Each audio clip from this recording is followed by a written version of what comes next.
കോൺഗ്രസ് സ്വീകരിക്കുന്ന സമീപനം എന്താ? ഈ വലിയ ഏകാധിപത്യപരമായ സമീപനം BJP സ്വീകരിക്കുന്നു എന്ന് പറയുമ്പോൾ കോൺഗ്രസ് ഒരുപാട് കാര്യങ്ങൾ തിരുത്തേണ്ടതായിട്ടുണ്ട്.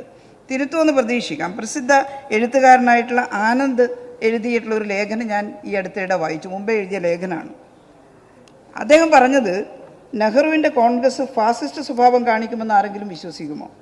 പക്ഷേ നെഹ്റു പോയി ദശാബ്ദം കഴിഞ്ഞപ്പോൾ തൻ്റെ സർക്കാരിനെതിരെ ജനകീയ പ്രക്ഷോഭം ഉയർന്നു വന്നപ്പോൾ അന്നത്തെ പ്രധാനമന്ത്രി ഇന്ദിരാഗാന്ധി ഭരണഘടനയുടെ തന്നെ കല്ലുകൾ അടർത്തിയെടുത്ത് സ്വന്തം കൊട്ടാരത്തിന് ചുറ്റും കോട്ടകൾ പണിതു എന്നാണ്. ആ ഇളകിയ കല്ലുകൾ പിന്നീട് ഒരിക്കലും നേരെ ഉറപ്പിച്ചിട്ടില്ല. മൗലികാവകാശത്തിൻ്റെ കല്ലുകൾ ഇറക്കാമെങ്കിൽ സെക്യുലറിസത്തിൻ്റെ കല്ലുകളും ഇളക്കാമെന്ന് പിന്നീട് വന്നവർ പരിശോധിച്ച് കാണുകയാണ്. ഇത് എതിർക്കണം. കോൺഗ്രസ് നന്നാവണം കുറേ കൂടി. എനിക്ക് സമയമില്ലാത്തതുകൊണ്ട് കൂടുതൽ കാര്യങ്ങൾ ഞാൻ പറയുന്നില്ല സർ. വളരെ മോശമായിട്ടില്ല. ഇപ്പം വടകര തെരഞ്ഞെടുപ്പിൽ മത്സരിച്ച ഒരാളാണ് ഞാൻ. നിങ്ങൾ പലതും ഇവിടെ പ്രസംഗിച്ചു. ഒറ്റയൊരു മിനിറ്റ് സർ. ബഹുമാനനായിട്ടുള്ള ശ്രീ നജീബ് കാന്തപുരം പറഞ്ഞു ഞങ്ങൾക്ക് വേണ്ടി ഗോളടിച്ചിട്ടുള്ള മെസ്സി വന്നു എന്നുള്ളത്. നജീബ് കുഴപ്പമില്ല, നല്ല ഗോളായിരുന്നു, അതിലൊന്നും തർക്കം പറയുന്നില്ല. പക്ഷേ ഈ ഗോൾ ലീഗിൻ്റെ ഗോൾ വലയത്തിലേക്ക് എത്ര വരുമെന്നുള്ളത് നിങ്ങൾ നോക്കിക്കോളൂ. മുസ്ലിം ലീഗിനെ ഞങ്ങളൊരു വർഗീയ പാർട്ടിയായിട്ട് പറഞ്ഞിട്ടില്ല. പക്ഷേ സകല വർഗീയ പാർട്ടി, ഭൂരിപക്ഷ ഹൈന്ദവ വർഗീയതയെ എതിർക്കുമ്പോൾ ന്യൂനപക്ഷ വിഭാഗത്തിലെ വർഗീയതയും എതിർക്കാൻ ഞങ്ങൾ തയ്യാറാവുന്നുണ്ട്. ഹൈന്ദവ രാഷ്ട്രവാദത്തെ എതിർക്കുമ്പോൾ ഇസ്ലാം രാഷ്ട്രവാദത്തെയും എതിർക്കാൻ നമുക്ക് കഴിയണ്ടേ? നമുക്കെന്ന് പറഞ്ഞാൽ LDF-നും കഴിയണം, UDF-നും കഴിയണം. അവിടെ ഉണ്ടായതെന്താ? ജമായത്തെ ഇസ്ലാമിക്കും SDPIക്കും സ്ഥാനാർത്ഥി ഉണ്ടായിരുന്നില്ല. നിങ്ങൾ പറയേണ്ടതൊക്കെ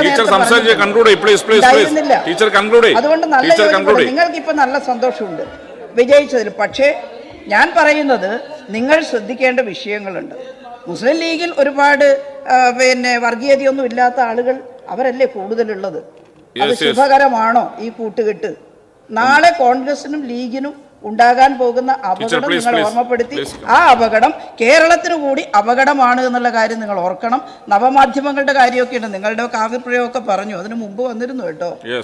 അതായത് മാതൃഭൂമി ഓൺലൈൻ പേജ് ക്രിയേറ്റ് ചെയ്തുകൊണ്ട് ബഹുമാന്യനായിട്ടുള്ള പ്രതിപക്ഷ നേതാവും തിരുവഞ്ചൂരും ഒക്കെ ഇവിടെ ഇരിക്കുകയാണ്. പേജ് ഒറ്റൊരു മിനിറ്റ് സർ. പേജ് ക്രിയേറ്റ് ചെയ്തുകൊണ്ട് അതിനകത്തൊരു വാർത്ത ലവ് ജിഹാദ് ഉണ്ട് KK ശൈലജ.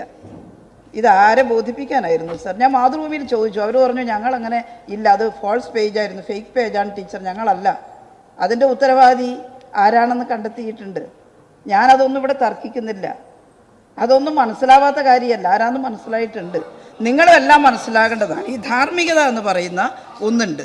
ആ രാഷ്ട്രീയ ധാർമ്മികത കാണിച്ചില്ലെങ്കിൽ നമുക്കെല്ലാവർക്കും വരാനിരിക്കുന്ന നാളുകളിൽ ഉണ്ടാവാനുള്ള അപകടം ഉണ്ട് എന്നുള്ളത് സൂചിപ്പിക്കാൻ വേണ്ടി മാത്രമാണ് ഒരേ ഒരു കാര്യം ഞാനിവിടെ സൂചിപ്പിച്ചത്. അതുപോലെ ഒരുപാട് കാര്യങ്ങളുണ്ട്.